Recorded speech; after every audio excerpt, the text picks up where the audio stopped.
நான் கம்பம்பழத்தாக்கு விவசாய சங்க சார்பாக வந்திருக்கேன்.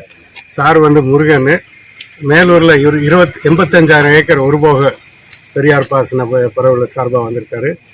ஒரு திருப்பதி வந்து 45,000 ஏக்கர் இருபோக பெரியார் தண்ணி பாசனம். இது இங்கே 3 சங்கம் சேர்த்து கிட்டத்தட்ட 1.5 லட்சம் ஏக்கர் பெரியார் பாசனத்தில் இருக்கும். இந்த நாமளாக வந்து ஜூன் 1 தண்ணி திறக்கணும். 112 அடி இருந்ததுன்னா ஜூன் 1 அன்னைக்கு தண்ணி திறக்கணும் விவசாயத்துக்கு. இந்த வருஷம் வந்து தண்ணி பற்றாக்குறையிறதுனால 110 அடி தான் இருந்ததுனால தண்ணி திறக்கலை. இது வரைக்கும் வந்து பருவமழை வந்து சரியாக பெய்யலை. அதுக்காக மழைக்காக ஒரு பூஜை செய்கிறதுக்காக இங்கே டேமுக்கு வந்திருக்கோம். இன்றைக்கி மழைக்காக பூஜை செஞ்சுருக்கோம். வருங்காலத்தில் நல்லபடியாக மழை பெஞ்சு சீக்கிரம் விவசாயம் செய்யணுங்கிறதுக்காக வேண்டி வந்திருக்கோம். அது இல்லாமல் இன்னொரு இதை சுட்டி காமிக்கணும்.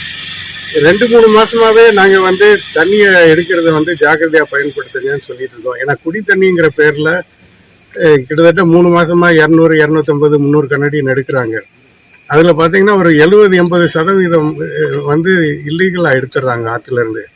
இப்போ அதை செய்யாமல் இருந்தாங்கன்னா இந்நேரம் வந்து ஒரு 4 அடி 5 அடி கூடுதலாக இருக்கணும் டேமில். இந்நேரம் நாங்கள் விவசாயம் செய்ய ஆரம்பிச்சிருக்கலாம். இப்போ இந்த மாதம் கூட 360 கண்ணாடி எடுக்கிறாங்க. வைகை டேமில் தண்ணி இல்லைங்கிறதுக்காக அங்கே போய் குடி தண்ணிக்கு சேர்க்கணும்னு சொல்லி அதிகமாக தண்ணி எடுத்துருக்காங்க. இப்போ போன வருஷம் பார்த்தீங்கன்னா ஜூன் 1 300 கண்ணாடி எடுத்தாங்க. 200 கண்ணி விவசாயத்துக்கும் 100 வந்து குடி தண்ணிக்கும் எடுத்து 300 தான் எடுத்தாங்க. இந்த ஆண்டு வந்து 360, 370 எடுக்கிறாங்க. ஆனால் பூராமே குடி தண்ணின்னு சொல்கிறாங்க. அதில் பாதி கூட போய் சேர மாட்டேங்குது வைகை டேமில்.